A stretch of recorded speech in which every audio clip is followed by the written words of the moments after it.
जय हिंद। अरुणाचल के लोगों को तो जय हिंद कहना होता है। आपको पीएम किसान सम्मान निधि से जो पैसा मिल रहा है उसको आप कैसे उपयोग करते हैं? गगन जी इतने दूरी पर सर हैं, इतने पहाड़ों में हैं, कैसे करते हैं आप? सर मुझे हर साल हर हर महीने के चार चार महीने के पीछे 2,000 करके 3 बार मिला। कुल मिला के मुझे 6,000 मिला। उस पैसे को मैं ऑर्गेनिक खाद, दवा और कुछ मजदूरी के ऊपर खर्चा किया। और फिर किस प्रकार से इसको आगे बढ़ाया? क्योंकि ऑर्गेनिक फार्मिंग किया तो कुछ तो करना पड़ा होगा आपको। एफपीओ सर, एफपीओ बनाया हमने, फार्मर प्रोड्यूसर कंपनी बना के हमारा उसको और आगे बढ़ा रहा है अभी। अच्छा, एफपीओ यानी फार्मर प्रोड्यूसर ऑर्गेनाइजेशन चलाते हैं जी। और वो भी ऑर्गेनिक फार्मिंग से जुड़े किसानों का। आपके साथ आगे कितने किसान जुड़े हैं और ये सर कैसे हमारे काम करता है? हाँ, सर सुनाई हमारे दे रहा है पास गगन जी मेरी बात?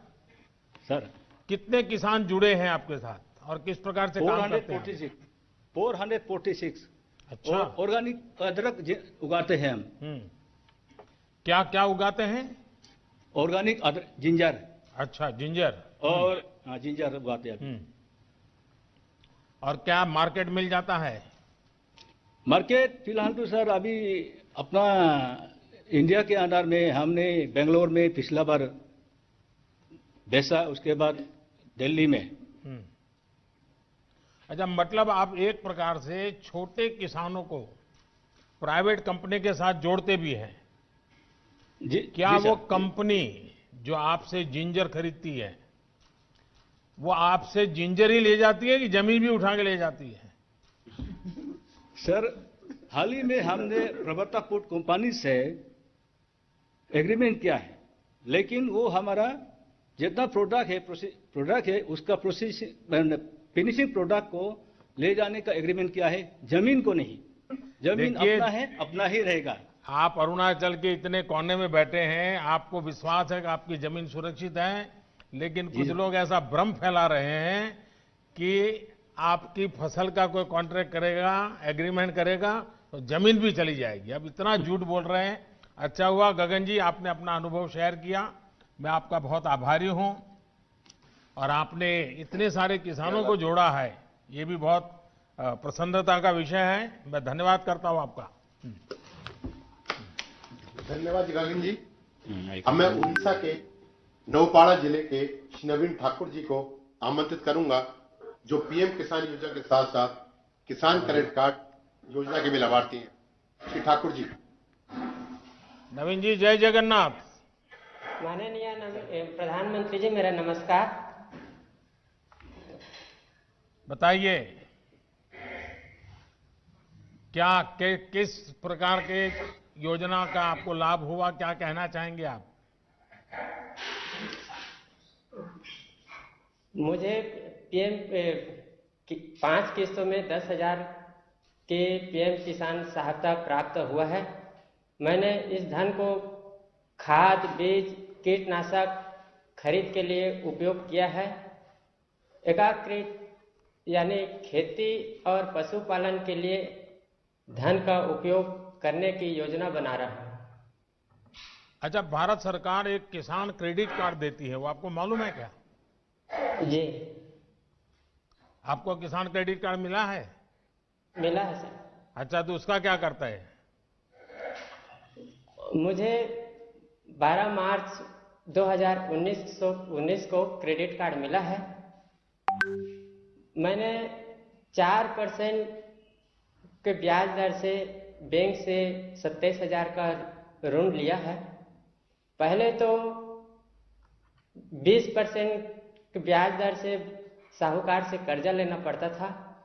अब 4% के हिसाब ब्याज दर से मेरे को ऋण मिल रहा है और मैं इस धन को धन को बीज, खाद, कीटनाशक के लिए केसीसी का उपयोग किया है। केसीसी और पीएम किसान की योजना के लाभ से मेरे जीवन स्तर में सुधार हुआ है। इसीलिए आपको प्रधानमंत्री जी मेरा नमस्कार। नवीन जी, आपके पास कितनी जमीन है और आपको ये जो किसान क्रेडिट कार्ड केसीसी की सुविधा जो आपको मिली है, तो अब आप ये खर्च कहाँ से करते हैं? पहले क्या करते थे? पहले कैसा करते थे? मेरे पास 1 एकड़ 40 डिसमिल जमीन है। अच्छा, इतना छोटी जमीन है? छोटी जमीन है। हाँ। उसमें धान का फसल उगा रहा हूँ। मुझे अन्य फसल करने के भी शौक है। तो कुछ शुरू किया है?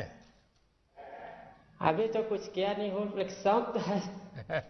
नहीं, करना चाहिए। अच्छा विचार आपको आया है, क्योंकि हमने इस प्रकार से हिम्मत के साथ नई चीजें करना चाहिए। देखिए नवीन जी, अटल जी की सरकार ने किसानों को बैंकों से सस्ते ऋण की ये योजना शुरू की थी जी। और आज उनका जन्मदिन है। अब इसको आप जैसे उड़ीसा में दूर सुदूर बैठे किसानों तक ये मिशन मोड पर काम करने के कारण पहुंचा है। और जैसा आपने कहा, ब्याज में राहत हो गई है, आपको किसी बहुत बड़े ब्याज से पैसा नहीं लेना पड़ रहा है। अब आप नई नई फसल की तरफ जाना चाहते हैं। यही सारी बातें हैं जो छोटे छोटे किसानों को मदद हो, इसलिए सरकार काम कर रही है। और मेरा आपसे आग्रह होगा, आप भी छोटे छोटे किसानों को समझाइए कि ये केसीसी कार्ड नहीं मिला है तो प्राप्त कर लें, केसीसी कार्ड का उपयोग करते बैंकों से पैसे लें, ज्यादा ब्याज से पैसे न लें, अपने बच्चों के लिए ज्यादा खर्चा करें, अपने खेती के लिए ज्यादा खर्चा करें। ये जरूर सबको बताइए। करेंगे नवीन जी? जी पक्का करेंगे? जी पक्का करूंगा सर। चलिए, जय जगन्नाथ आपको। नमस्कार सर। धन्यवाद। अब मैं हरियाणा के फतेहाबाद जिले के श्री हरि सिंह जी को आमंत्रित करूंगा, जो पीएम किसान योजना के साथ क्रॉप डाइवर्सिफिकेशन योजना के लाभार्थी हैं। हरि सिंह जी नमस्ते। नमन प्रणाम सर। नमस्कार साहब, बताइए हरि किशन जी। मैं हरि सिंह बिश्नोई, पुत्र श्री फकीरचंद, निवासी नाढोड़ी, जिला फतेहाबाद, हरियाणा का निवासी हूं। हम 4 भाई 40 एकड़ में संयुक्त खेती करते हैं। मेरे परिवार में हम 15 सदस्य, कुल 15 सदस्य हैं और 35 वर्ष से खेती कर रहा हूं मैं। तो पिताजी के पास तो काफी जमीन होगी, अब सब भाइयों में बढ़ गई होगी, अब क्या स्थिति है? नहीं, सभी इकट्ठे रह रहे हैं जी, एक संयुक्त खेती करते हैं जी। अच्छा,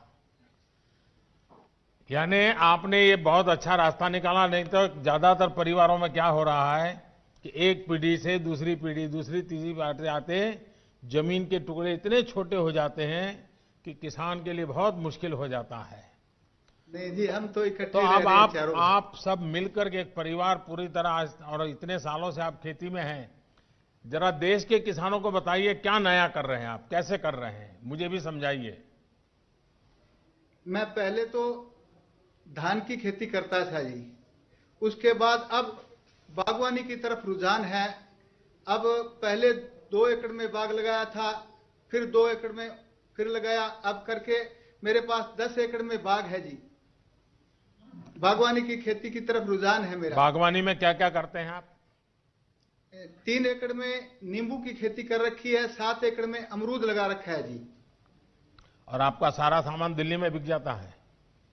नहीं जी, हम लोकल मंडियों में बेच देते हैं, यहाँ नजदीक छोटी छोटी मंडियों में बिक्री हो जाता है। अच्छा, यानी ये जो एपीएमसी है उसके बाहर भी बेचते थे? हाँ जी।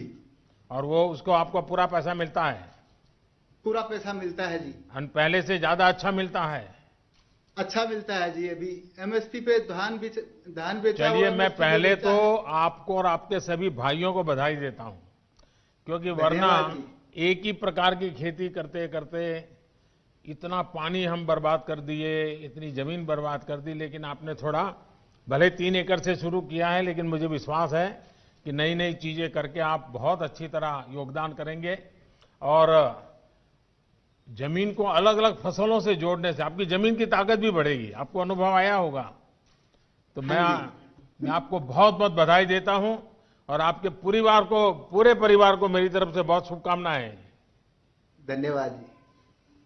धन्यवाद। अब मैं महाराष्ट्र के लातूर जिले के श्री गणेश राजेंद्र भोसले जी को आमंत्रित करूंगा। वे पीएम किसान योजना के साथ साथ ही प्रधानमंत्री फसल बीमा योजना के भी लाभार्थी हैं। श्री भोसले जी। गणेश जी नमस्ते। राम राम सर जी। राम राम। गणेश जी बताइए, आपके पास कितनी जमीन है? मेरा नाम गणेश राजेंद्र भोसले है। मैं महाराष्ट्र के लातूर जिले के औसा तालुका के मातुला गांव का रहवासी हूं। अभी मेरे पास 3 हेक्टेयर जमीन है, जिस पर मैं सोयाबीन और तूर की फसल का उपयोग करता हूं। पहले क्या करते थे गणेश जी? पहले यही खेती में काम था, सोयाबीन, तूर, चना। और खेती के सिवाय भी कुछ करते होंगे कि सिर्फ खेती करते हैं? नहीं, खेती के सिवाय सर जी मेरे पास 9 गाय है और 13 भैंस है, जिसका मैं दूध निकाल कर खेती में उसका पैसा लगाता हूं। अच्छा, यानी पशुपालन भी अच्छी तरह करते हैं आप? हाँ सर जी। अच्छा, मुझे बताइए गणेश जी, सच बताना। हाँ सर। खेती में ज्यादा कमाई होती है कि पशुपालन में? खेती में भी होती है और उससे खेती के अलावा पशुपालन से मेरे को दूध मिलता है और उस दूध को मैं बेचकर मेरा परिवार और मेरे खेती में भी उसका राशि का चयन होता है सर जी। अच्छा, फसल बीमा योजना का कोई लाभ कभी लिए हैं आपने? फसल बीमा योजना से जुड़े हैं आप? हाँ सर जी, मैं बहुत सालों से फसल बीमा योजना से जुड़ा हूँ। कल मौसम में 2019 के मौसम में मैंने प्रधानमंत्री पीक फसल योजना बीमा में मैंने लाभ लिया है। कितना लाभ मिला? कितने पैसे मिले आपको? मैंने 2019 को प्रधानमंत्री फसल योजना में 2580 रुपए का प्रीमियम किया था, लेकिन पिछले साल बहुत बड़ी बारिश की वजह से सोयाबीन फसल का बहुत नुकसान हो गया और उसके कारण मुझे 54,000 रुपए का राशि मिला है। यानी इंश्योरेंस आपने कंपनी 2,500 रुपया दिया था और 54,000 रुपया मिला? 2580 रुपए का प्रीमियम किया था मैंने। अच्छा, यानी 2,500 रुपया? हाँ सर। हाँ, और आपको मिला 54,000? 54,315 रुपए का मुझे राशि मिला सर। तो ये सब गांव वालों को मालूम है? सब किसानों को मालूम है सर। तब अब सारे किसानों का मन तो करता है कि फसल बीमा लेंगे। हाँ सर, सभी किसान भाई मेरे साथ आप प्रधानमंत्री पीक फसल योजना से जुड़े हुए हैं। देखिए, मुझे बहुत खुशी हुई कि आपने, और ये बहुत अच्छी स्कीम है। हाँ, उससे हर किसान को फायदा हो रहा है सर जी। चलिए गणेश जी, मुझे अच्छा लगा आपने सारी योजनाओं का लाभ लिया है। मैं आपका अभिनंदन करता हूं। धन्यवाद गणेश जी। अब मैं मध्य प्रदेश के धार जिले के श्री मनोज पाटीदार जी को आमंत्रित करूंगा, जो पीएम किसान योजना के साथ ही डायरेक्ट मार्केटिंग करने के लाभार्थी हैं। श्री पाटीदार नमस्ते। सादर प्रणाम प्रधानमंत्री जी। प्रणाम जी। बताइए मनोज जी। सर, मेरा नाम मनोज पाटीदार, पिता रामेश्वर जी पाटीदार, ग्राम चिकलिया, धार जिला, मध्य प्रदेश से मैं बात कर रहा हूं सर। मेरे परिवार में हम 6 सदस्य हैं। मेरे माता पिता, मैं, मेरी पत्नी, मेरी एक बेटी और एक बेटा है। यहाँ सब आपसे रूबरू होने आए हैं सर यहाँ। अरे वाह। और मैंने कक्षा 10वीं तक पढ़ाई की है और बाकी की पढ़ाई मैंने परम पूजनीय पांडुरंग शास्त्री आठवले जी द्वारा निर्मित जो तत्व ज्ञान विद्यापीठ, उनका जो गुरुकुल है, बाकी की पढ़ाई मैंने वहाँ की है। तो कहाँ, अहमदाबाद वाले तत्व ज्ञान में पढ़ते थे कहीं और? जी सर, अहमदाबाद भी गया था और मुंबई भी 1 वर्ष के लिए गया था। अच्छा। और मेरे संयुक्त परिवार की सब होके 6 हेक्टेयर जमीन है, जिसमें मैं रबी में गेहूं, चना, मटर, लहसुन और प्याज की खेती करता हूं और खरीफ में सोयाबीन और मक्का की खेती करता हूं सर। क्या अनुभव है बताइए, क्या लाभ हो रहा है, सरकार की किस योजना का लाभ रहे हैं आप? सर मुझे किसान सम्मान निधि 5 बार की मिली है और 5 बार मिली और 10,000 टोटल रुपए मुझे प्राप्त हुए, जिसका मैंने अपनी दवाई, खाद, बीज जहाँ जैसी जरूरत लगी वहाँ वैसा मैंने उसका उपयोग कर लिया। ट्रैक्टर भाड़ा जरूरत पड़ी तो वहाँ भी दे दिया। मतलब मुझे उसका सही टाइम टू टाइम उसका पेमेंट आया और उसको मैंने अच्छा, उपयोग कर लिया। इस साल जब से ये नए कृषि सुधार कानून आए हैं, उसके पहले जो फसल आपने बेची है, तो इससे आपके जीवन में पहले और आज की तुलना में क्या फर्क आया? कोई अंतर समझा सकते हैं आप? बिल्कुल बिल्कुल सर। पहले ये जो नया कृषि कानून जो आया है, इसकी वजह से आज एक हमें नया विकल्प मिल गया है। पहले एक ही हमारे पास एक ही द्वार था, वो था मंडी का। लेकिन अभी हम किसी निजी व्यापारी या किसी अन्य संस्थान को हमारा माल हम बेच सकते हैं। इस साल मैंने खरीफ की जो फसल है सोयाबीन, मैंने सोया चौपाल आईटीसी कंपनी को 41 रुपए क्विंटल से टोटल 85 क्विंटल सोयाबीन मैंने बेचा। वहाँ मुझे उसकी खासियत ये लगी चौपाल की कि वहाँ पे एक दिन पहले ही हमें दर प्राप्त हो जाती है और हमारे सामने बड़ा कांटा होता है, उसे हमारे सामने चेक भी करवाया जाता है और सेम डे हमें पेमेंट मिल जाता है। और वहाँ की दूसरी भी अच्छी खासियत है कि हमारा जो माल है हमारे सामने उसका परीक्षण किया जाता है कि भाई इसमें इतनी दागी है, इतनी मिट्टी है, इतना मॉइस्चर है, और वो हमें डिटेल में सब बता देते हैं कि भाई इतना इतना है, आपको चाहे तो ये रेट है आपका, आप चाहो तो बेचो या आपकी इच्छा। तो नए कृषि कानून से मुझे ये जो एक और द्वार मिला है हमारा माल बेचने का, ये बहुत अच्छा लगा। आपको संतोष है? जी सर। आपके इलाके के और भी किसान फायदा उठाते हैं? बहुत किसान उठाते हैं सर। अच्छा, फिर कुछ नेता जो अपना राजनीतिक एजेंडा चलाने के लिए अपनी राजनीतिक विचारधारा किसानों के नाम पर थोपने में लगे हुए हैं और वो कह रहे हैं कि इससे तो किसानों को बड़ा नुकसान होगा। आप तो खुद किसान हैं और आप कह रहे हैं फायदा होगा, तो कहीं ऐसा तो नहीं है प्राइवेट वाले दाम इधर उधर करके मिट्टी है, टिकना है, फलाना है और आपके पैसे काट लेते हैं? ऐसा तो नहीं होता है ना सर? अगर ऐसा वो बता देंगे तो हम हमारा माल देंगे ही नहीं। और दूसरी बात, वो हमें हमारा पूरा परीक्षण हमारे सामने करके देते हैं। मतलब अलग से किधर लेके नहीं जाते हैं, हमारे सामने हमको बताते हैं कि ये इसमें इतना मिट्टी है तो इतना पेमेंट इसका कटेगा या नहीं कटेगा। या तो वो हमें सलाह दे देते हैं कि आप भाई इसको ग्रेडिंग करके ले आओ, मॉइस्चर हो तो सूखा कर ले आओ। यानी आपको पूरी तरह विश्वास है कि इस नई व्यवस्था से किसान को सचमुच में लाभ होगा? हाँ, हमें बिल्कुल विश्वास है सर। चलिए मनोज जी, मैं बहुत आभारी हूं आपका और आपके पूरे परिवार के लोग यहाँ आए हैं, मैं उन सबको भी प्रणाम करता हूं। और आपने सर मेरा एक निवेदन है सर। जी जी बताइए। सर हमारे कृषि में हमें अभी जंगली जानवर हमें बहुत परेशान हो रहे हैं, जिनको घोड़ा रोज बोलते हैं। हाँ, ये बात सही है आपकी। तो हमारे किसान लोग बहुत परेशान हैं। मुझे आज एक जगह मिल गई है कि डायरेक्ट मैं आपसे ये बात कर सकूं। नहीं, ये बात सही है। कई जगह पे ये, जब मैं गुजरात में मुख्यमंत्री था तब भी ये समस्या मेरे सामने आती थी। लेकिन इस देश में अभी जो ये किसान आंदोलन के नाम से बैठे हुए हैं, उन्हीं की विचारधारा के दूसरे लोग एनवायरनमेंट के नाम पर आंदोलन चला करके अगर किसी किसान ने किसी पशु को मार दिया तो उसको जेल भिजवा देते हैं यही लोग। यानी वो उधर एक आंदोलन चलाना, इधर दूसरा आंदोलन चलाना, क्योंकि उनकी राजनीतिक विचारधारा से करते हैं। और इसके कारण, लेकिन ये बात सही है कि इसका समाधान हम सबको मिलकर निकालना होगा। और हिंदुस्तान के कई कोने में ये इस प्रकार की समस्या है। लेकिन मनोज जी, मैं आपका आभारी हूं, आपने इस बात का मेरे ध्यान पर आकर्षित किया। धन्यवाद जी।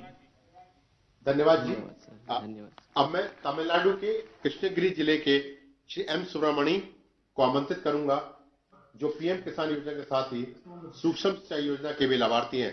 श्री सुब्रमणी जी। वणक्कम। वणक्कम प्रदमर वणक्कम। हाँ, बोलिए। உங்களை பற்றி சொல்லுங்க, உங்கள் இதை பற்றி குடும்பத்தை பற்றி சொல்லுங்க, உங்களுக்கு எவ்வளோ நிலம் இருக்குது அதை பற்றி சொல்லுங்க. வணக்கம் பிரதமருக்கு. என் பேர் சுப்பிரமணி, கிருஷ்ணகிரி மாவட்டம். என் குடும்பத்தில் 4 பேர் இருக்கிறோம். எங்களுக்கு 4 ஏக்கர் நிலம் இருக்குது. விவசாயம் செஞ்சுன்னு வர்றோம். தக்காளி 2 ஏக்கரை போட்டுருக்கோம். பட்டன் ரோஸ் 1 ஏக்கரை போட்டு இருக்கிறோம். मेरा नाम सुब्रमण्य है. मेरा परिवार में 4 सदस्य हैं. वो 4 सदस्य मिलकर हम खेती करते हैं. मेरा पत्नी, मैं और मेरा 2 लड़का हैं. और जो है वो मेरे पास 4 एकड़ जमीन है. उसमें से अभी जो टमाटर और जो गुलाब के फूल का पौधा जो मैं बताऊं. आप इतना बढ़िया हिंदी कैसे बोलते हैं? साहब मैं भोजपुरी सैनिक हूँ साहब. अच्छा, फौज में थे? फौज में था साहब. अच्छा, वाह. तो आपने और भी फसल आप कर रहे हैं, और पानी की स्थिति क्या है? क्योंकि चेन्नई वगैरह में तो पानी की बड़ी दिक्कत है, तो गांव में और दिक्कत कैसी होती होगी? தண்ணி ரொம்ப கம்மியா கிடைக்குது, எப்படி நீங்க விவசாயம் பண்றீங்க அப்படின்னு கேட்கறாரு.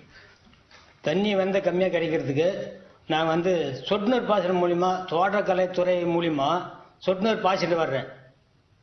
அவங்க சொல்லணும் 33,000 சொல்லணும். 1,33,000 ரூபாய்க்கு 100% மானியம் மூலிமா எங்களுக்கு இலவசமாக 3 ஏக்கருக்கு சொட்டு நீர் பாசனம் வசதி செஞ்சு கொடுத்துறாங்க. அதனால் 1 ஏக்கரா நிலம் வடிகால் மூலமாக பாய்ச்சிட்டு இருந்தேன். இப்போ 3 ஏக்கராவும் விவசாயம் செய்கிறேன். அதனால் எனக்கு 100% மூலியம் லாபமாகவும் 40,000 ரூபாய் வருமானம் வச்சு போன வருஷம். இந்த வருஷம் சொட்டு நீர் தோட்டக்கலை மூலியமாக வழங்குறதுனால எனக்கு 1,40,000 ரூபாய் வருமானம் இருக்குது. இதில் 40,000 போக மீது 1 லட்சம் மீதம் இருக்குது. साहब जी मुझे पहले जो बहुत पानी के यहाँ का कमती वजह से 4 एकड़ जमीन होने के बावजूद भी मुझे 1 ही एकड़ का जो जमीन का पानी का जो पूरा होता था. अभी जो ये ड्रिप इरिगेशन करके, ये जो ड्रिप इरिगेशन के बारे में जो हॉर्टिकल्चर का जो अधिकारी लोग मुझे सलाह देने की वजह से, सलाह के साथ साथ इन्होंने 1,33,000 की जो है इन्होंने जो 100% जो मान्यता दिया है, मान्यता सब्सिडी दिया है.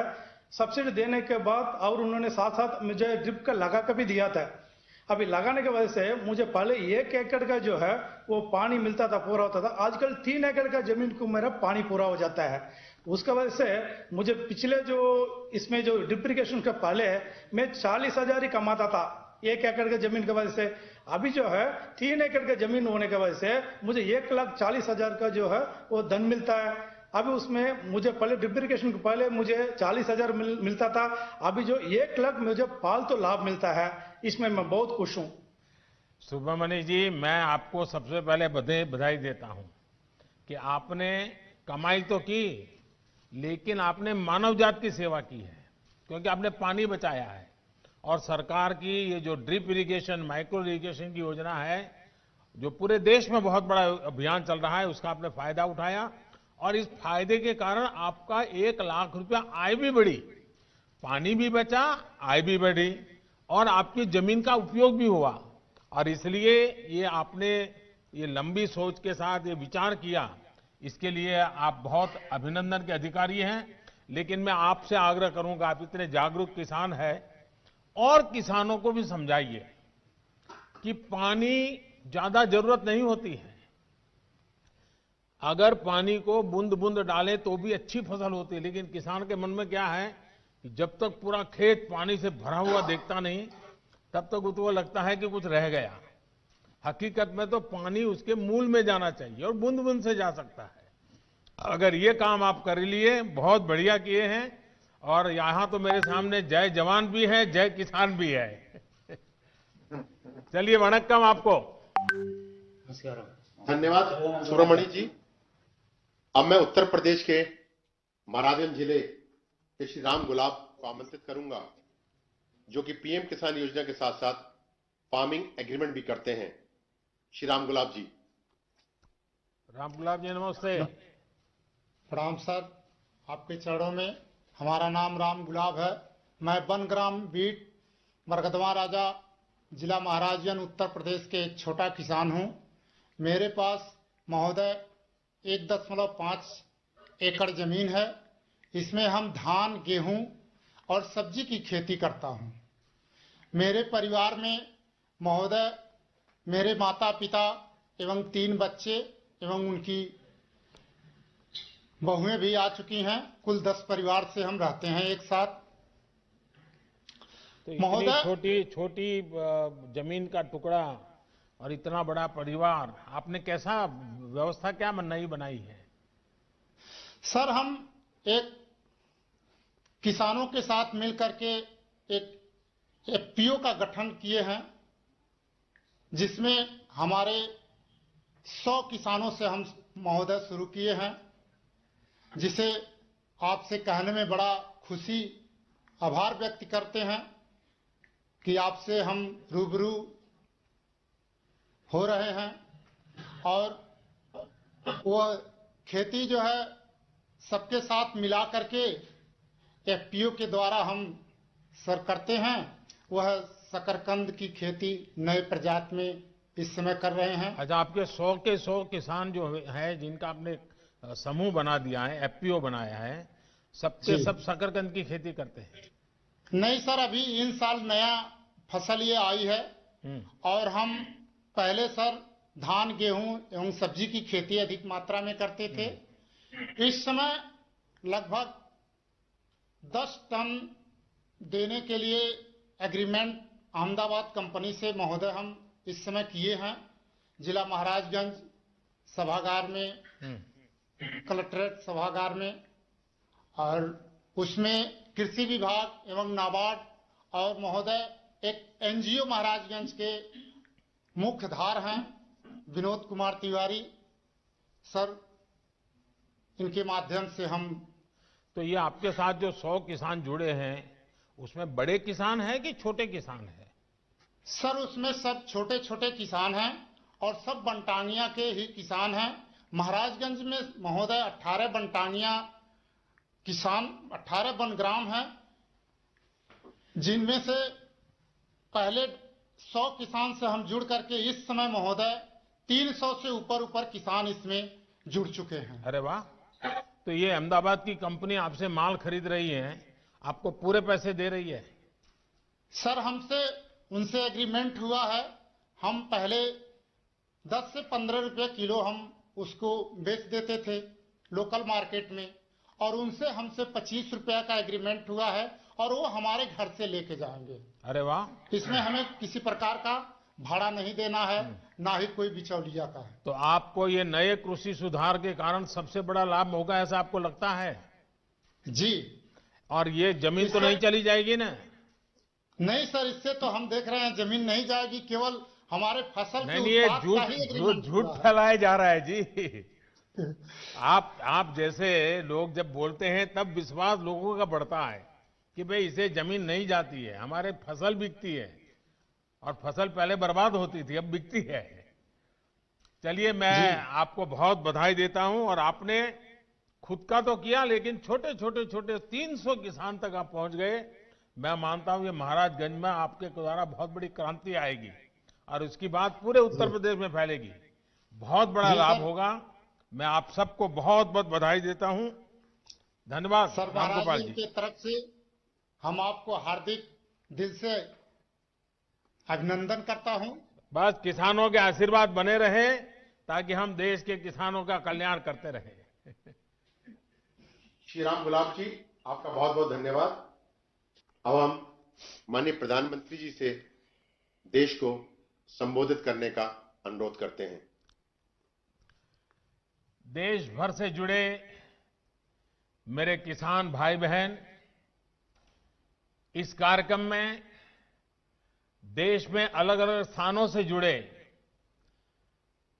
केंद्र सरकार के मंत्रीगण, राज्य सरकारों के मंत्रीगण, आदरणीय सभी मुख्यमंत्रीगण, पंचायत से लेकर के पार्लियामेंट तक चुने हुए सारे जनप्रतिनिधि और सब गांवों में जाकर के किसानों के बीच में बैठे हैं।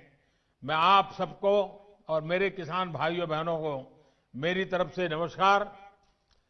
किसानों के जीवन में खुशी ये हम सभी की खुशी बढ़ा देती है।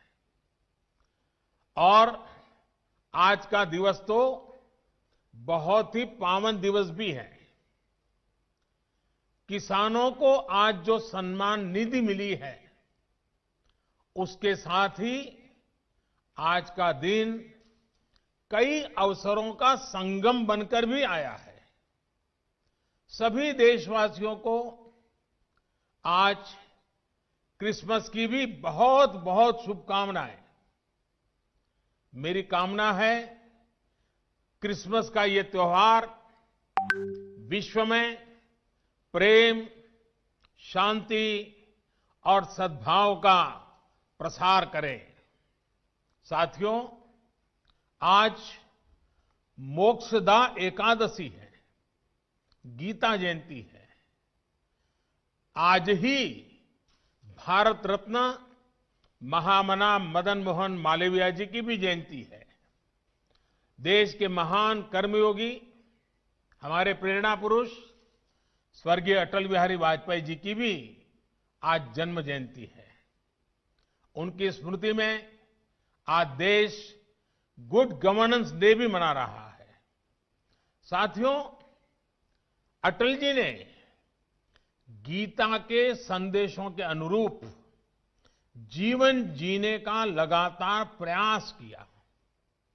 गीता में कहा गया है, स्वे स्वे कर्मणि अभिरतः संसिद्धिम लभते नरः, यानी जो अपने स्वाभाविक कर्मों को तत्परता से करता है उसे सिद्धि मिलती है।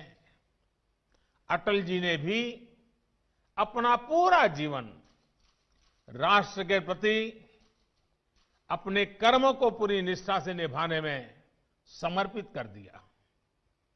सुशासन को, गुड गवर्नेंस को अटल जी ने भारत के राजनीति और सामाजिक विमर्श का हिस्सा बनाया। गांव और गरीब के विकास को अटल जी ने सर्वोच्च प्राथमिकता दी। प्रधानमंत्री ग्राम सड़क योजना हो या फिर स्वर्णिम चतुर्भुज योजना हो, अंत्योदय अन्न योजना हो या फिर सर्व शिक्षा अभियान हो, राष्ट्र जीवन में सार्थक बदलाव लाने वाले अनेक कदम अटल जी ने उठाए। आज पूरा देश उनको स्मरण कर रहा है, अटल जी को नमन कर रहा है। आज जिन कृषि सुधारों को देश ने जमीन पर उतारा है, उनके सूत्रधार भी एक प्रकार से अटल बिहारी वाजपेयी भी थे। साथियों, अटल जी गरीबों के हित में, किसान के हित में बनने वाली सभी योजनाओं में होने वाले भ्रष्टाचार को राष्ट्रीय रोग मानते थे। आप सबको याद होगा, उन्होंने एक बार पहले की सरकारों पर कटाक्ष करते हुए एक पूर्व प्रधानमंत्री की बात याद दिलाई थी और उनको याद दिलाते उन्होंने कहा था कि रुपया चलता है तो रुपया घिसता है, रुपया घिसता है तो हाथ में लगता है और धीरे से जेबों में चला जाता है। मुझे संतोष है कि आज न रुपया घिसता है और न ही किसी गलत हाथ में लगता है। दिल्ली से जिस गरीब के लिए रुपया निकलता है वो उसके बैंक खाते में सीधा पहुंचता है। अभी हमारे कृषि मंत्री नरेंद्र सिंह जी तोमर ने इसके विषय में विस्तार से हमारे सामने रखा है। पीएम किसान सम्मान निधि इसका ही एक उत्तम उदाहरण है। आज देश के 9 करोड़ से ज्यादा किसान परिवारों के बैंक खाते में सीधे एक कंप्यूटर की क्लिक से 18,000 करोड़ रुपए से भी ज्यादा रकम उनके किसानों के बैंक के खाते में जमा हो गए हैं। जब से ये योजना शुरू हुई है तब से 1,10,000 करोड़ रुपए से ज्यादा 1,10,000 करोड़ रुपए से ज्यादा किसानों के खाते में पहुंच चुके हैं। और यही तो गुड गवर्नेंस है, यही तो गुड गवर्नेंस टेक्नोलॉजी के द्वारा उपयोग किया गया है। 18,000 करोड़ से ज्यादा रुपए पल भर में, कुछ ही पल में सीधे किसानों के बैंक खातों में जमा हो गए हैं। कोई कमीशन नहीं, कोई कट नहीं, कोई हेराफेरी नहीं। टेक्नोलॉजी का इस्तेमाल करते हुए पीएम किसान सम्मान योजना में ये सुनिश्चित किया गया है कि लीकेज न हो। राज्य सरकारों के माध्यम से किसानों का ऑनलाइन रजिस्ट्रेशन होने के बाद उनके आधार नंबर और बैंक खातों का वेरिफिकेशन होने के बाद इस व्यवस्था का निर्माण हुआ है। लेकिन मुझे आज इस बात का अफसोस भी है कि पूरे हिंदुस्तान के किसानों को इस योजना का लाभ मिल रहा है। सभी विचारधारा की सरकारें इससे जुड़ी हैं, लेकिन एकमात्र पश्चिम बंगाल सरकार,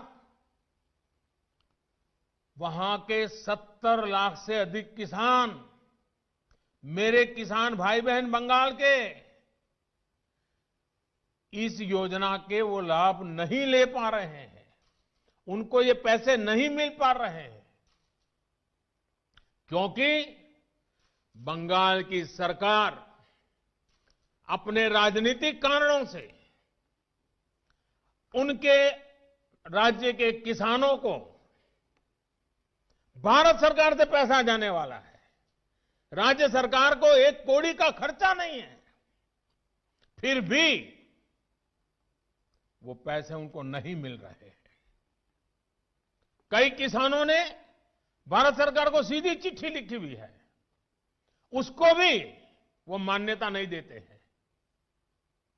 यानी आप कल्पना कर सकते हैं कितने लाखों किसानों ने लाभ लेने के लिए, योजना के लिए अर्जी की, ऑनलाइन आवेदन कर चुके हैं, लेकिन वहां की राज्य सरकार उसको भी अटका करके बैठ गई है। भाइयों बहनों, मैं हैरान हूं और ये बात मैं आज देशवासियों के सामने बड़े दर्द के साथ, बड़े पीड़ा के साथ कहना चाहता हूं। जो लोग 30-30 साल तक बंगाल में राज करते थे,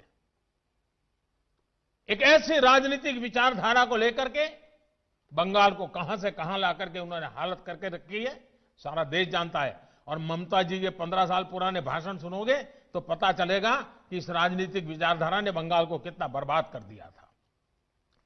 अब ये कैसे लोग हैं?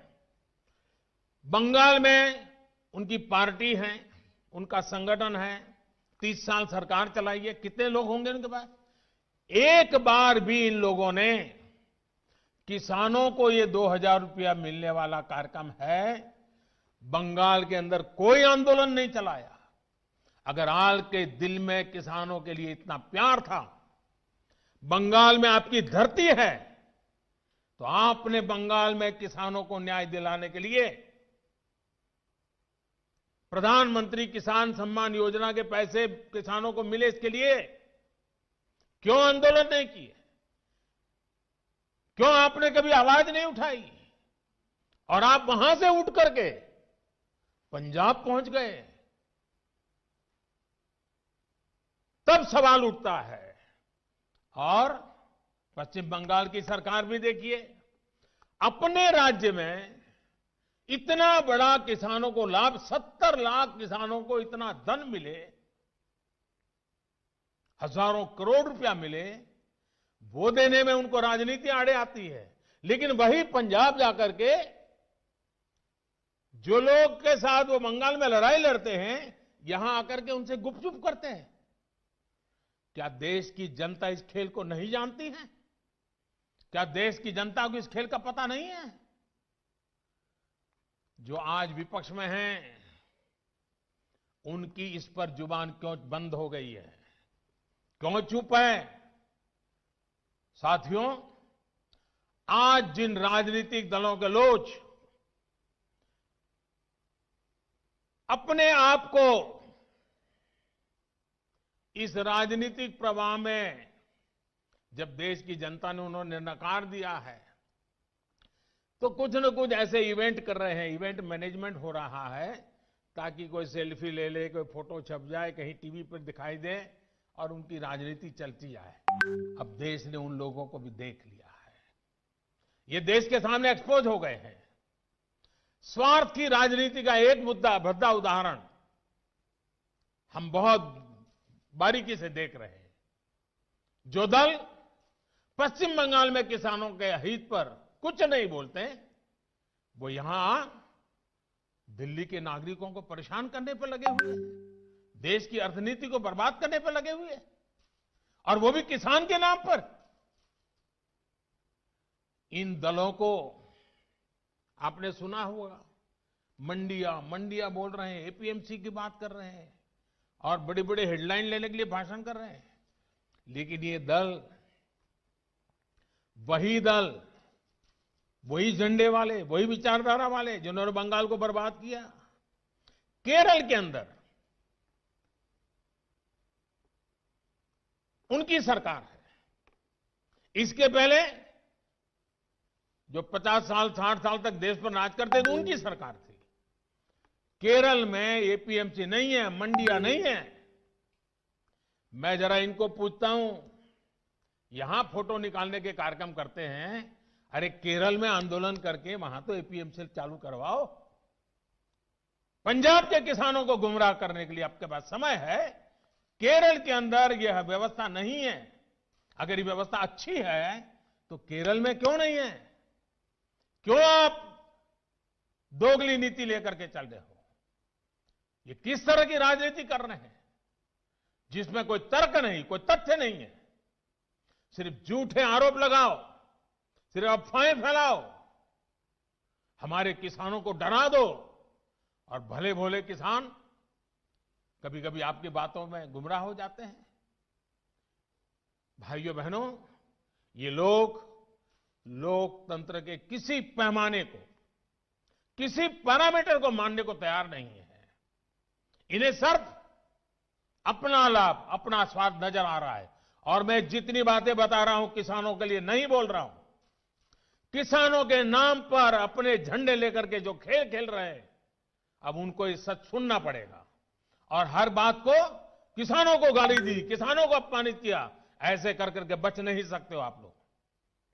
ये लोग अखबारों और मीडिया में जगह बनाकर राजनीतिक मैदान में खुद के जिंदा रहने की जड़ी बूटी खोज रहे हैं। लेकिन देश का किसान उनको पहचान गया है। अब देश का किसान उनको ये जड़ी बूटी कभी देने वाला नहीं है।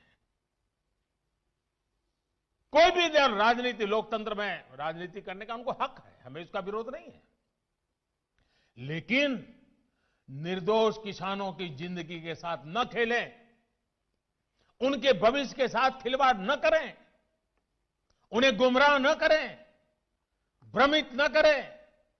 साथियों, ये वही लोग हैं जो बरसों तक सत्ता में रहे। इनकी नीतियों की वजह से देश की कृषि और किसान का उतना विकास नहीं हो पाया जितना उसमें सामर्थ्य था।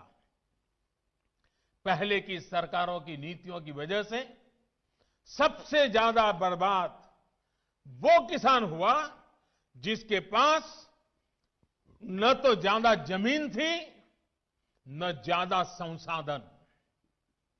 इस छोटे किसान को बैंकों से पैसा नहीं मिलता था, क्योंकि उसके पास तो बैंक खाता तक नहीं था। पहले के समय में जो फसल बीमा योजना थी, उसका लाभ भी इन छोटे किसानों के लिए तो कहीं नामो निशान नहीं था। कोई इक्का दुक्का कहीं मिल जाए तो अलग बात है। इस छोटे किसान को खेत सिंचने के लिए न पानी मिलता था, न बिजली मिलती थी। वो हमारा बेचारा गरीब किसान अपना खून पसीना लगाकर वो खेतों में जो पैदा भी करता था, उसे बेचने में भी उसकी हालत खराब हो जाती थी। इस छोटे किसान की सुध लेने वाला कोई नहीं था। और आज मैं देशवासियों को फिर याद दिलाना चाहता हूं, देश में इन किसानों की संख्या छोटी नहीं है। जिनके साथ यह अन्याय किया गया है ना, ये संख्या 80% से ज्यादा किसान इस देश में हैं, करीब करीब 10 करोड़ से भी ज्यादा, जो इतने वर्षों तक सत्ता में रहे। उन्होंने इन किसानों को अपने हाल पर छोड़ दिया था। चुनाव होते रहे, सरकारें बनती रही, रिपोर्ट आती रही, आयोग बनते रहे, वादे करो भुला दो, करो भुला दो, यही सब हुआ। लेकिन किसान की स्थिति नहीं बदली। नतीजा क्या हुआ? गरीब किसान और गरीब होता गया। क्या देश में इस स्थिति को बदलना आवश्यक नहीं था? मेरे किसान भाइयों और बहनों, 2014 में सरकार बनने के बाद हमारी सरकार ने नई अप्रोच के साथ काम करना शुरू किया। हमने देश के किसान की छोटी छोटी दिक्कतों और कृषि के आधुनिकीकरण, उसे भविष्य की जरूरतों के लिए तैयार करने, दोनों पर एक साथ ध्यान दिया। हम बहुत सुनते थे कि उस देश में खेती इतनी आधुनिक है, वहां का किसान इतना समृद्ध है। कभी इजराइल का उदाहरण सुनते रहते थे। हमने दुनिया भर में कृषि क्षेत्र में क्या क्रांति आई है, क्या बदलाव आए हैं, क्या नए इनिशिएटिव आए हैं, क्या अर्थव्यवस्था के साथ कैसे जोड़ा है, सारी चीजों का गहन अध्ययन किया। इसके बाद हमने अपने अलग अलग लक्ष्य बनाए और सभी पर एक साथ काम शुरू किया। हमने लक्ष्य बनाकर काम किया कि देश के किसानों का खेती पर होने वाला खर्च, इनपुट कॉस्ट, ये कम हो, उसका खर्चा कम हो। सॉइल हेल्थ कार्ड, यूरिया की नीम कोटिंग, लाखों की संख्या में सोलर पंप, ये सारी योजनाएं उनका इनपुट कॉस्ट कम करने के लिए एक के बाद एक उठाई। हमारी सरकार ने प्रयास किया कि किसान के पास एक बेहतर फसल बीमा कवच हो। आज देश के करोड़ों किसानों को पीएम फसल बीमा योजना का लाभ हो रहा है। और मेरे प्यारे किसान भाइयों बहनों, अभी जब मैं किसान भाइयों से बात कर रहा था तो मुझे हमारे महाराष्ट्र लातूर के गणेश जी ने बताया कि 2,500 रुपया उन्होंने दिया और 54,000 रुपया करीब करीब मिला। मामूली प्रीमियम के बदले किसानों को पिछले साल में 87,000 करोड़ रुपए क्लेम राशि मिली है। 87 यानी करीब करीब 90,000 करोड़ मामूली प्रीमियम दिया किसानों ने। मुसीबत के समय ये फसल बीमा उनको काम आया। हमने इस लक्ष्य पर भी काम किया कि देश के किसान पास खेत में सिंचाई की पर्याप्त सुविधा हो। हम दशकों पुरानी सिंचाई योजनाओं पूरा कराने के साथ ही देश भर में पर ड्रॉप मोर क्रॉप के मंत्र के साथ माइक्रो इरिगेशन को भी बढ़ावा दे रहे हैं। और मुझे खुशी हुई, अभी तमिलनाडु के हमारे सुब्रमण्य जी मुझे बता रहे थे कि उन्होंने माइक्रो इरिगेशन से, ड्रिप इरिगेशन से, जो पहले 1 एकड़ का काम होता था 3 एकड़ का हुआ और पहले से ज्यादा 1 लाख रुपए ज्यादा कमाया माइक्रो इरिगेशन। साथियों, हमारी सरकार ने प्रयास किया कि देश के किसानों को फसल की उचित कीमत मिले। हमने लंबे समय से लटकी स्वामीनाथन कमेटी की रिपोर्ट के अनुसार लागत का 1.5 गुना एमएसपी किसानों को दिया। पहले कुछ ही फसलों पर एमएसपी मिलती थी, हमने उनकी भी संख्या बढ़ाई। पहले एमएसपी का ऐलान अखबारों में छोटी सी जरा जगह बनाना खबर के तौर पर छपता था, किसानों तक लाभ नहीं पहुंचता था, कहीं तराजू ही नहीं लगते थे। और इसलिए किसान के जीवन में कोई बदलाव ही नहीं आता था। हम आज एमएसपी पर रिकॉर्ड सरकारी खरीद कर रहे हैं। किसानों की जेब में एमएसपी का रिकॉर्ड पैसा पहुंच रहा है। जो आज किसानों के नाम पर आंदोलन कर रहे हैं, वो जब उनका समय था तब चुप मार करके बैठे हुए थे। ये जितने लोग आंदोलन चला रहे हैं ना, ये उस सरकार के हिस्सेदार थे, समर्थन करते थे। और यही लोग स्वामीनाथन कमेटी की रिपोर्ट के ऊपर बैठ गए थे, सालों तक बैठ गए थे।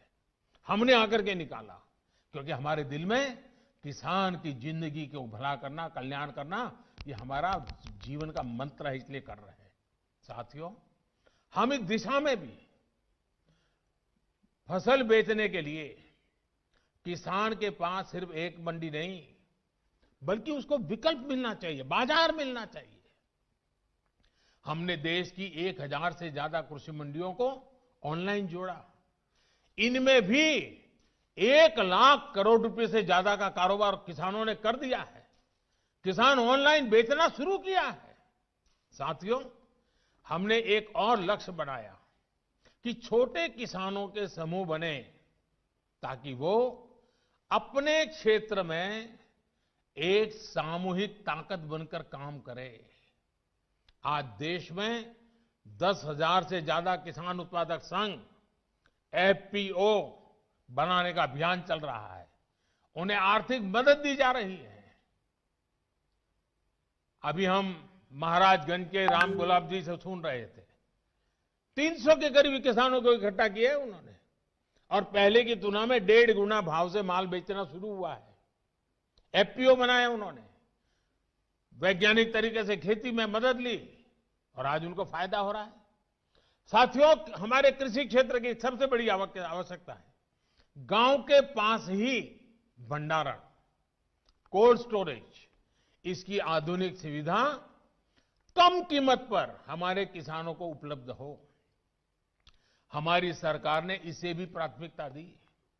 आज देश भर में कोल्ड स्टोरेज का नेटवर्क विकसित करने के लिए सरकार करोड़ों रुपए का निवेश कर रही है।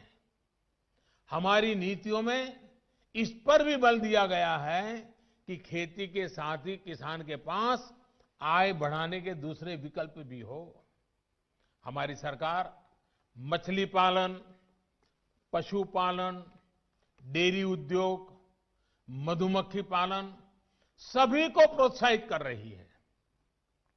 हमारी सरकार ने यह भी सुनिश्चित किया कि देश के बैंकों का पैसा देश के किसानों के काम आए। 2014 में जब हम पहली बार सरकार में आए और शुरुआत थी हमारी, 2014 में जहां 7 लाख करोड़ रुपए का प्रावधान एक किसानों के लिए किया गया था धन के लिए, वही इसे अब करीब 14 लाख करोड़ रुपए यानी 2 गुना किया गया है, ताकि किसान को कर्ज मिल सके। बीते कुछ महीनों से करीब 2.5 करोड़ छोटे किसानों को किसान क्रेडिट कार्ड से जोड़ा गया है और अभियान तेजी से चल रहा है। हम मछली पालकों, पशुपालकों, उनको भी किसान क्रेडिट कार्ड दे रहे हैं। ये लाभ उनको भी अब दिया जा रहा है। साथियों, हमने इस लक्ष्य पर भी काम किया, खेती की दुनिया में क्या चल रहा है, इसके लिए देश में आधुनिक कृषि संस्थान हो। बीते वर्षों में देश में अनेक नए कृषि संस्थान बने हैं, कृषि की पढ़ाई की सीटें बढ़ी हैं, और साथियों, खेती से जुड़े इन सारे प्रयासों के साथ ही हमने एक और बड़े लक्ष्य पर काम किया। ये लक्ष्य है गांव में रहने वाले किसान का जीवन आसान हो। साथियों, आज जो किसानों के लिए इतने आंसू बहा रहे हैं, इतने बड़े बड़े बयान दे रहे हैं, बड़ा दुख दिखा रहे हैं। जब ये लोग सरकार में थे तब इन्होंने किसानों का दुख, उनकी तकलीफ दूर करने के लिए क्या किया, ये देश का किसान अच्छी तरह जानता है। आज सिर्फ खेती ही नहीं बल्कि उसके जीवन को आसान बनाने के लिए हमारी सरकार उसके दरवाजे तक पहुंची है, खेत के मेड़ तक पहुंची है। आज देश के छोटे और सीमांत किसान को अपना पक्का घर मिल रहा है, शौचालय मिल रहा है, साफ पानी का नल मिल रहा है। यही किसान है जिसे बिजली के मुफ्त कनेक्शन, गैस के मुफ्त कनेक्शन, ये बहुत बड़ा लाभ हुआ है। हर साल आयुष्मान भारत योजना के तहत 5 लाख रुपए तक के मुफ्त इलाज की सुविधा ने आज मेरे छोटे किसान के जीवन की बहुत बड़ी चिंता कम की है। 90 पैसे प्रतिदिन, यानी एक चाय से भी कम कीमत, 90 पैसे प्रतिदिन और 1 रुपया महीना के प्रीमियम पर बीमा, ये मेरे किसानों के जीवन में बहुत बड़ी ताकत है। 60 वर्ष की आयु के बाद 3,000 रुपये मासिक पेंशन, ये सुरक्षा कवच भी आज किसान के पास है। साथियों, आजकल कुछ लोग किसान की जमीन की चिंता करने का दिखावा कर रहे हैं। किसानों की जमीन हड़पने में कैसे कैसे लोगों के नाम अखबारों में चमकते रहे हैं, हम जानते हैं। ये लोग तब कहां थे जब मालिकाना दस्तावेज के अभाव में किसानों के घर और जमीन पर अवैध कब्जे हो जाते थे। गांव के छोटे और सीमांत किसानों को, खेत मजदूरों को इस अधिकार से इतने सालों तक वंचित किसने रखा? इसका जवाब इन लोगों के पास नहीं है। गांव में रहने वाले हमारे भाई बहनों के लिए ये काम आज हो रहा है। अब गांव में किसानों को उनके मकान का, जमीन का नक्शा और कानूनी दस्तावेज दिया जा रहा है। टेक्नोलॉजी की मदद से स्वामित्व योजना के बाद अब गांव के किसान को भी जमीन और घर के नाम पर बैंक से कर्ज मिलना आसान हुआ है। साथियों, बदलते समय के साथ अपनी अप्रोच का विस्तार करना भी उतना ही जरूरी है। हमें 21वीं सदी में भारत की इस कृषि को आधुनिक बनाना ही होगा और इसी का बीड़ा देश के करोड़ों किसानों ने भी उठाया है और सरकार भी उनके साथ कंधे से कंधा मिला करके आगे बढ़ने के लिए कृत संकल्प है। आज हर किसान को यह पता है कि उसकी उपज का सबसे अच्छा दाम कहां मिल सकता है।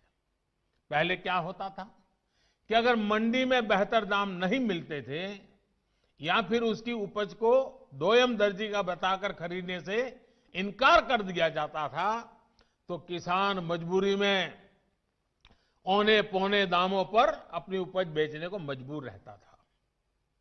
इन कृषि सुधारों के जरिए हमने किसानों को बेहतर विकल्प दिए हैं।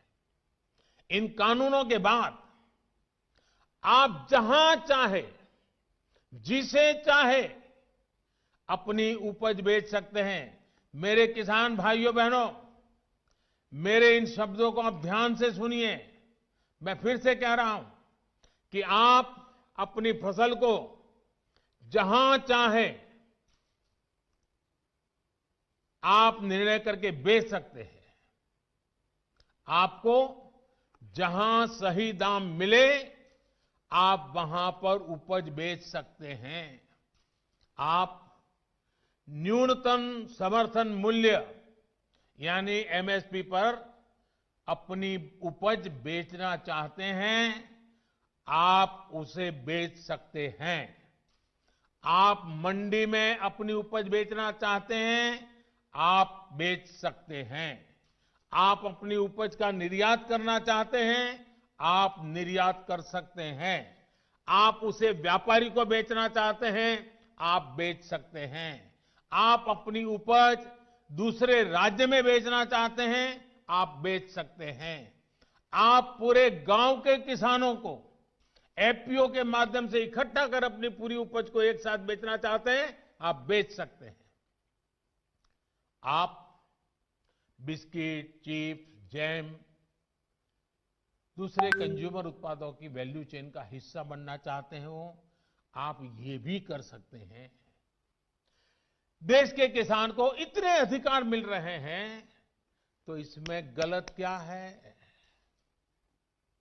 इसमें गलत क्या है कि अगर किसानों को अपनी उपज बेचने का विकल्प ऑनलाइन माध्यम से पूरे साल और कहीं भी मिल रहा है। साथियों, आज नए कृषि सुधारों के बारे में असंख्य झूठ फैलाए जा रहे हैं। कुछ लोग किसानों के बीच भ्रम फैला रहे हैं कि एमएसपी समाप्त की जा रही है, तो कुछ लोग अफवाहें फैला रहे हैं कि मंडियों को बंद कर दिया जाएगा। मैं आपको फिर ध्यान दिलाना चाहता हूं कि इन कानूनों को लागू हुए कई महीने बीत गए हैं। क्या आपने देश के किसी एक कोने में एक भी मंडी के बंद होने की खबर सुनी है? जहां तक एमएसपी का सवाल है, हाल के दिनों में सरकार ने बहुत सी फसलों का न्यूनतम समर्थन मूल्य भी बढ़ा दिया है। ये कृषि सुधारों के बाद भी हुआ है, नए कृषि कानूनों के बाद भी हुआ है। इतना ही नहीं, जो लोग किसानों के नाम पर बात करते हैं ना, ये जो आंदोलन चल रहा है उसमें कई सच्चे और निर्दोष किसान भी हैं। ऐसा नहीं है कि सब वो राजनीतिक विचारधारा वाले तो सिर्फ नेता हैं, बाकी तो भले भाले किसान हैं।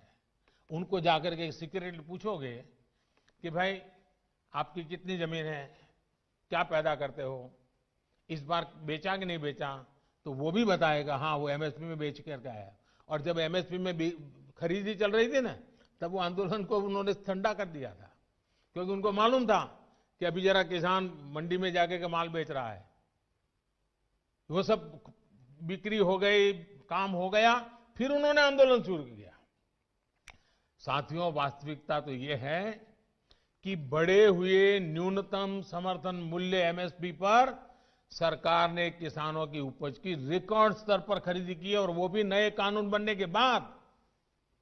और एक अहम बात, इन कृषि सुधारों से सरकार ने अपनी जिम्मेदारियां बढ़ाई है।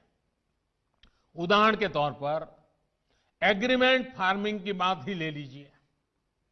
कुछ राज्यों में ये कानून, ये प्रावधान कई सालों से हैं, पंजाब में भी है। वहां तो प्राइवेट कंपनियां एग्रीमेंट करके खेती कर रही है। क्या आप जानते हैं, पहले के कानूनों में समझौता तोड़ने पर किसानों पर पेनल्टी लगती थी। मेरे किसान भाइयों को भी ये किसी ने समझाया नहीं होगा, लेकिन हमारी सरकार ने ये सुधार किया और ये सुनिश्चित किया कि मेरे किसान भाइयों पर पेनल्टी या किसी तरह का जुर्माना नहीं लगेगा। साथियों, आप ये भली भांति जानते हैं कि पहले अगर किसी कारणवश किसान मंडी नहीं भी जा पाता था, तो वो क्या करता था? वो किसी ट्रेडर को अपना माल बेच देता था। ऐसे में वो व्यक्ति किसान का फायदा ना उठा पाए, उसके लिए भी हमारी सरकार ने कानूनी उपाय किए हैं। खरीदार समय से आपका भुगतान करने के लिए अब कानूनन बाध्य है। उसे रसीद भी काटनी होगी और 3 दिन के भीतर भुगतान भी करना होगा। नहीं तो ये कानून किसान को शक्ति देता है, ताकत देता है, वो अधिकारियों के पास जाकर कानूनी तंत्र का सहारा लेकर अपना पैसा प्राप्त कर सके। ये सारी चीजें हो चुकी हैं, हो रही है, खबरें आ रही हैं कि कैसे एक एक करके हमारे देश के किसान भाई इन कानूनों का फायदा उठा रहे हैं। सरकार किसान के साथ हर कदम पर खड़ी है।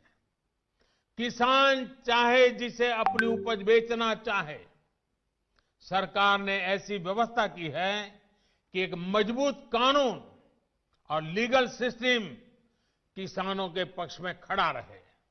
साथियों, कृषि सुधारों का एक और अहम पक्ष भी ये है के लिए समझना जरूरी है। अब जब कोई किसान के साथ एग्रीमेंट करेगा तो वो ये भी चाहेगा कि उपज अच्छी से अच्छी हो।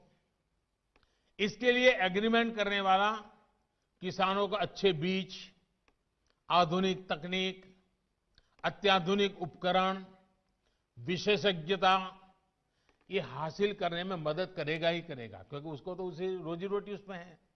अच्छी उपज के लिए सुविधाएं किसानों के दरवाजे पर उपलब्ध करवाएगा।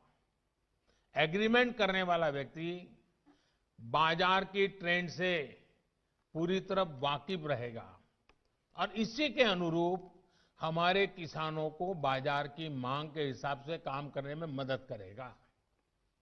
अब आपको मैं एक और स्थिति बताता हूं।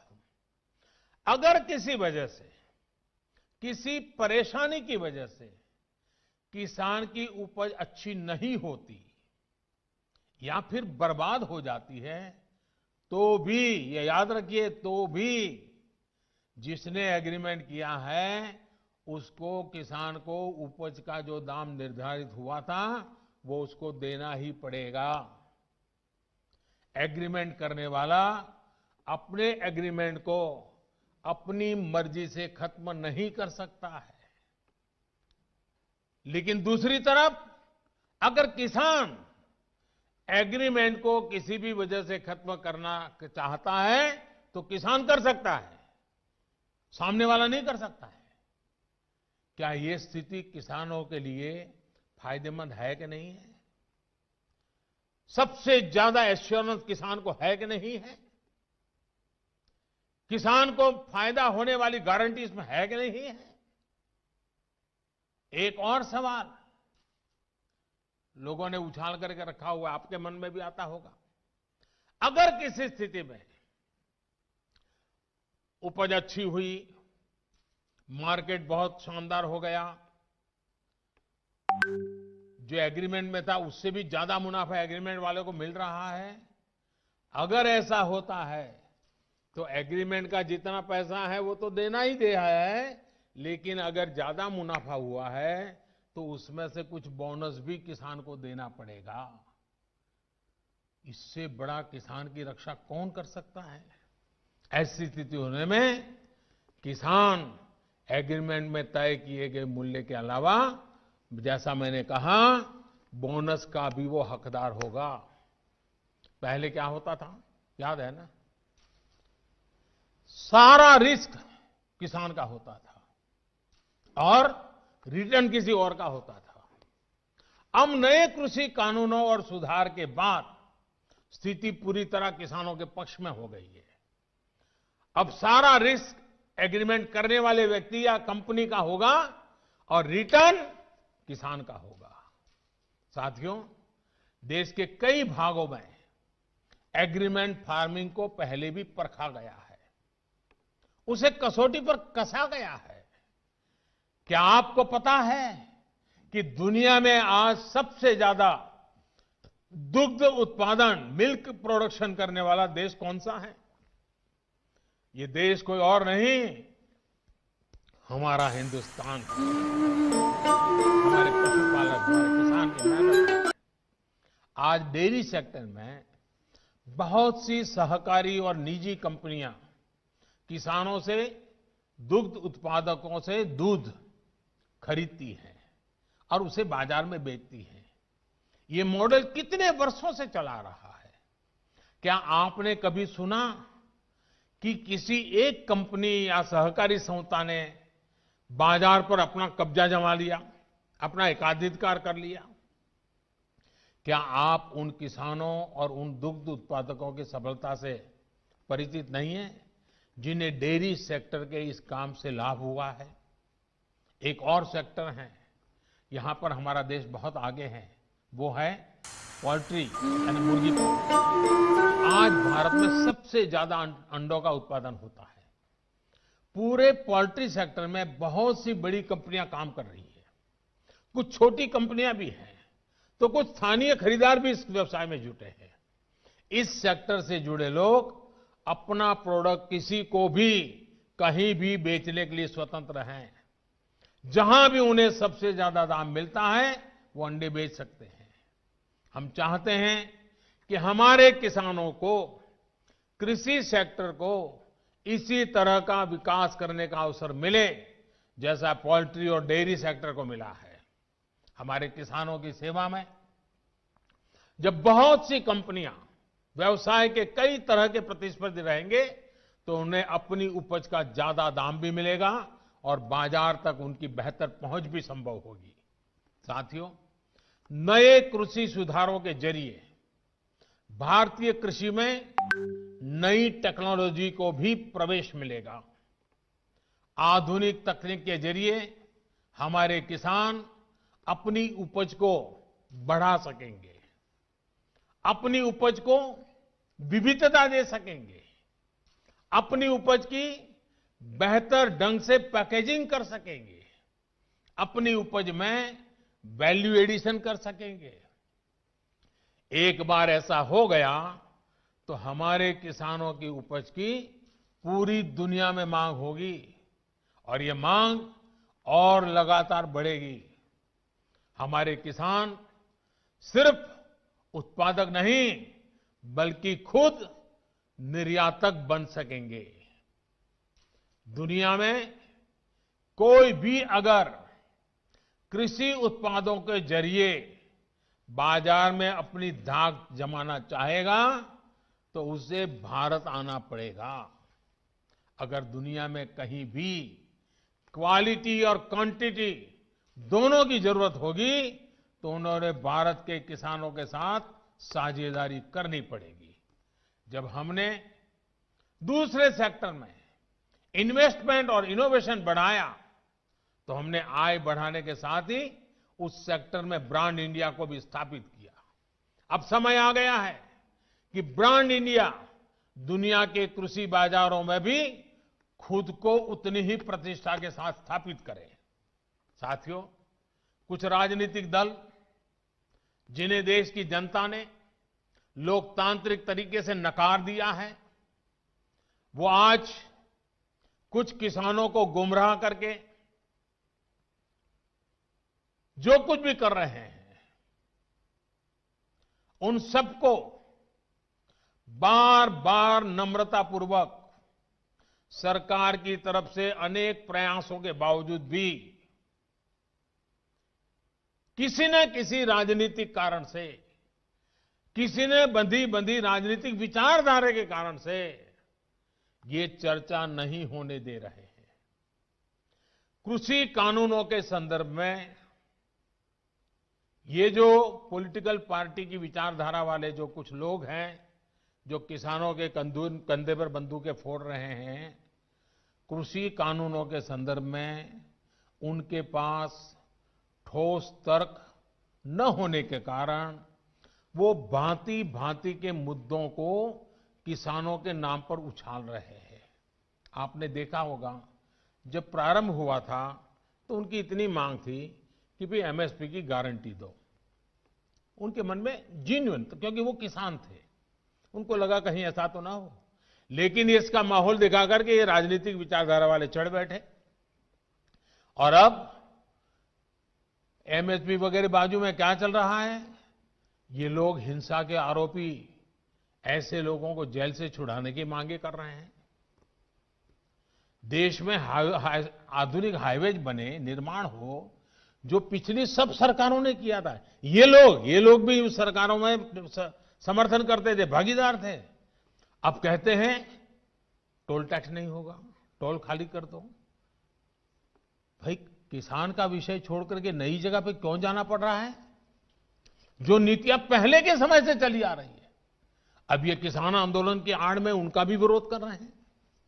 टोल नाकों का विरोध कर रहे हैं। साथियों, ऐसी परिस्थिति में भी देश भर के किसानों ने कृषि सुधारों का भरपूर समर्थन किया, भरपूर स्वागत किया है। मैं सभी किसानों का आभार व्यक्त करता हूं।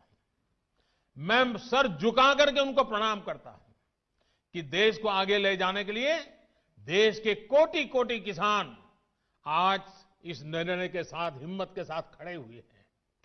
और मैं मेरे किसान भाइयों बहनों को भरोसा दिलाता हूं कि आपके विश्वास पर हम कोई आंच नहीं आने देंगे। पिछले दिनों अनेक राज्य, और ये बात समझनी होगी, अनेक राज्य, चाहे असम हो या इधर राजस्थान हो, जम्मू कश्मीर हो, ऐसे कई जगह पे पंचायतों के चुनाव हुए। इनमें प्रमुखतया ग्रामीण क्षेत्र के लोगों को ही वोट देना होता है, एक प्रकार से किसान को ही वोट देना होता है।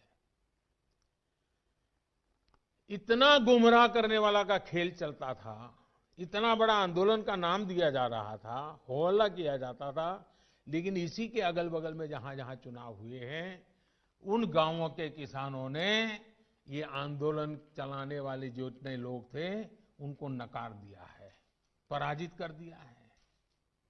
ये भी एक प्रकार से उन्होंने बैलेट बॉक्स के द्वारा ये नए कानूनों को खुला समर्थन किया है। साथियों, तर्क और तथ्य के आधार पर हर कसौटी पर हमारे ये निर्णय कसे जा सकते हैं। उसमें कोई कमी है तो उसको इंगित करना चाहिए, लोकतंत्र है। हमें सब प्रकार का भगवान ने ज्ञान दिया ऐसा दावा हमारा नहीं है, लेकिन बात तो हो। इन बातों के बावजूद भी लोकतंत्र में अटूट आस्था और श्रद्धा होने के कारण, किसानों के प्रति हमारा समर्पण होने के कारण हर समय किसानों के हर मुद्दे पर चर्चा के लिए सरकार तैयार है। समाधान के लिए हम खुला मन लेकर के चल रहे हैं।